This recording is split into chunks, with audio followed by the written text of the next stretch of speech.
body. Only on Coin 6 News. People make the difference.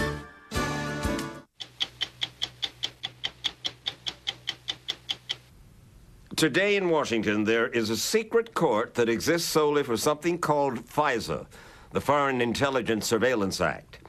It's a court where the FBI has regularly secured permission to wiretap, bug, and search the homes of individuals the FBI suspects of committing espionage against the United States. The law establishing this secret court was enacted back in the 1970s when the U.S. government was conducting illegal, clandestine searches and wiretaps on American citizens in the name of national security. And the FISA court was set up ostensibly to protect the civil liberties of innocent Americans. At least that was the intention. But don't tell that to Teresa Squillacote, the former Pentagon attorney, currently serving a 22-year term in a Florida prison for espionage. Nor to her husband, Kurt Stand, a former union official, currently serving 17 years in Ellenwood Federal Prison in Pennsylvania, also for espionage. Their story begins here in the FISA court, a room in the Justice Department building. No trials are held here. The court's only function is to issue surveillance warrants. And it was here in 1996 that a federal judge, in the name of national security, agreed there was probable cause for the FBI to monitor every aspect of the lives of Teresa Squillacote and Kurt Stand. A surveillance that was to last for a year and a half. You're bugged. I guess your bedroom is bugged. Yes. Your telephones are bugged. Your garbage. Searched. Our computer is downloaded. Our house is searched and our apps. You must have been thunderstruck. It's like having a window on your life 24 hours a day. And nobody behaves 24 hours a day the way you want strangers to view you. And why they felt compelled to discharge, you know, this massive volley of shot at this tiny little, meaningless little creature, I can't imagine. All they did was destroy my life and my family's. And what was the probable cause the FBI gave the court to grant this intrusion into their lives? We'll never know. Larry Robbins is Squillacote's attorney. What makes this statute unique in American law, and in our view, uniquely disturbing in American law, is that to this day, we haven't the faintest idea what's in the affidavits from which they got the authority to tap these phones and go into their houses. Dick Sauber represents Kurt Stand. The principal problem with the statute from our standpoint is that we were not allowed to see the evidence that the government used to obtain the search and wiretap warrants. There have been thousands of cases in the 22 years since the FISA court was established, yet no judge has ever allowed a defense attorney to see the basis for granting a wiretap or a search warrant. But this is what the couple's attorneys think was the probable cause. After the fall of East Germany in 1989, the U.S. government gained access to what they believed were the files of East German intelligence, the Stasi. And they found Stand's and Squillacote's names in them. Next to their names was personal information about them, and in other records, an account of expense money they'd received. But there were no espionage operations listed as involving them. There wasn't even any assurance that these Stasi files were authentic.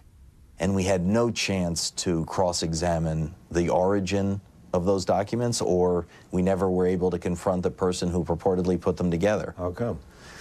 The judge ruled that those documents could come into evidence without actually having somebody come in and say, I wrote them. Even the U.S. attorney, in a letter to the court, was unable to vouch for the authenticity of the Stasi files.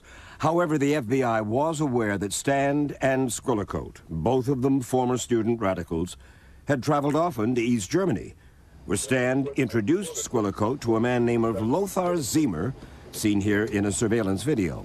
Unbeknownst to Stand, his wife eventually began a love affair with Ziemer, who it turns out was working as a spy for the Stasi. Stand, too, had a connection to Ziemer. So the first question that I have to ask you is, what'd you do for the East Germans? What I did for the East German was I wrote political papers for them. Did they pay you for this? No, what they would do is they did help pay for the trips. And then I would meet with them for a few days, and they would pay me some of my expenses. Their names in the Stasi files, their radical backgrounds, their friendship with a Stasi agent, one can see why a judge might allow the FBI to target them. Except that none of that is illegal, and the FISA statute is explicit. The statute says, for example, the target must be then and there, at the time of the search, an agent of a foreign power. The warrant was requested beginning in 1996 through 96 into 97. East Germany effectively ceased to exist 5 or 6 years before that. And ironically, though the U.S. government had known for years that Squillacote's name was in the Stasi files, she was still able to get security clearance in 1994 to work at the Pentagon. Her job there was to help eliminate wasteful spending. That was sort of a very kind of unique project focusing on reforming all these archaic spidery web of procurement laws we had. You did a good job. I did a good job. So good, in fact, that she received a Meritorious Service Medal from the Army and a Reinventing Government Award from Vice President Al Gore. That's a fairly sensitive job for somebody who's under the suspicion of being a spy. They evidently did not think she was a security risk and left her in her position, doubtless because they had no evidence that she had ever sent anything relating to the government of the United States to any foreign power. There was some circumstantial evidence. In a search of their home, the FBI found what appeared to be spy paraphernalia, a doll with a hollow head, a small rusted camera made in East Germany, and a shortwave radio. You can understand then why the FBI, when they learned all of this, said, hey, Kurt Stand, this guy needs watching. The camera we had forgotten about, and when they found it, it was rusted. We hadn't used it. We should have thrown it away, but we didn't. The doll? Yeah, the doll, right. You're a regular Whittaker Chambers. Well, perhaps in their mind, but except that we didn't have high-level access to anything. Indeed, even at their trial, to the question of whether they had ever passed classified documents to a foreign government, the FBI witness answered, quote, "We had not gathered any intelligence to that effect," unquote. They didn't find a single piece of evidence that our clients had committed espionage or that they had ever given anything to any foreign powers. So what they did is they set out to create that evidence. And how did the FBI do that? The Bureau runs something called the Behavioral Analysis Program. Its purpose?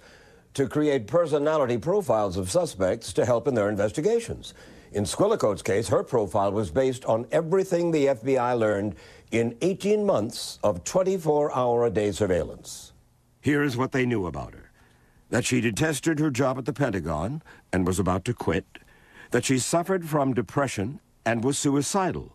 And that this was a particularly bad time for her because Lothar Ziemer, the East German spy, had just broken off their 10-year love affair. If you picked your lowest moment, if you picked absolutely your worst, lowest moment, and a total sense of being worth nothing, and of having accomplished nothing, and totally defining yourself by the relationships that you had, one or two, and then they were gone. It was just a tremendous struggle. At the trial, psychiatrists Eric Plaken and Jeffrey Janowski listened to the FBI surveillance tapes and then testified for the defense about Terry Squillacote's mental state. You would see dramatic shifts in Terry from seeming rather composed to being suicidal, desperate, quite regressed, speaking in baby talk, struggling with suicidal feelings. Exactly. She could appear well put together, and then she'd collapse. This was especially evident when she would call her psychiatrist on the telephone and was out of control, sad, suicidal. You heard right. The FBI was eavesdropping on Squillacote and her psychiatrist, Dr. Jose Apud.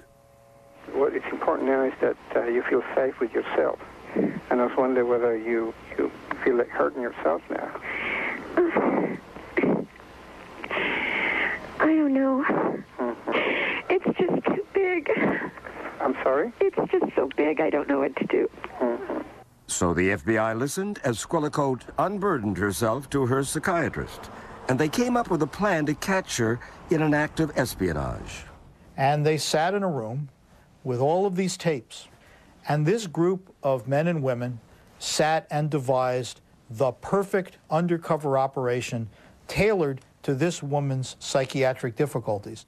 What you've been saying is what I read effectively in the FBI's behavioral assessment of her.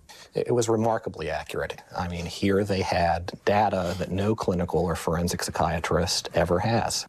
The FBI knew that Squillacote was about to leave the Pentagon, and they had to act quickly. In a search of her home, the FBI found a letter from Squillacote to South African Deputy Defense Minister Ronnie Kasrils in praise of a book he'd written. The FBI's plan was to have an undercover agent pose as an emissary of Kasrils. His aim? To get Squillacote to give him classified documents from the Pentagon. All of her vulnerabilities went into the FBI game plan. And when she and the undercover agent met, she began to feel her dark mood lift. How do you feel about a little travel? Oh, cool. Right. This would be nice. Okay. I think he had made it quite clear to me in the first conversation that yeah, okay, hon, babe, if you want me to hang around, you're going to have to, be of value. Otherwise, forget it, I'm on the road. Uh-huh. And I was sort of like this little Shirley Temple just going, oh, okay. So all of a sudden, this validated you in a certain way. Big time. And so you fell right into the trap. Yeah, I certainly did. Look, you bragged to the undercover agent, Gregory. Mm-hmm. Oh, I've done lots and lots of illegal things. Yeah, I think I would have said just about anything to this guy. I think because it was so critical to get his approval, to get his, to please him, to be what it was that he was communicating he wanted me to be. Oh yeah, okay, I'll be whatever you want me to be. And that's what she thought she was doing when she gave the undercover agent 4 classified documents. There was little of consequence in them, but they were classified. Kurt Stan, too, was arrested and charged because he had known of his wife's liaison with the undercover agent. And they found his thumbprint on one of the documents she gave the agent. It still just stuns me. The level of manipulation that went into this. So here you see somebody sick, and rather than try to deal with that, you try to make them sicker. And that's in essence what they were trying to do. And to me, it's unforgivable. I made a fool of myself roundly, but I didn't commit a crime. I got manipulated into a crime, and I was never a spy. And the responsibility for the situation totally lies with them. And the shame is theirs. The shame is theirs. Of course, we wanted to ask the FBI about their investigation, and they agreed to talk to us, saying it was a case in which they took special pride. We wanted to ask them questions like, was she, in fact, a spy? And if so, did she spy for East Germany, a country that no longer existed, when the FBI applied for permission to wiretap and search her home? And how did Squillacote manage to get a security clearance to work at the Pentagon while all this was going on? Well, in the end, despite the FBI's repeated assurances over many months that they would cooperate with us, somehow they never found the time to answer any of our questions about the case.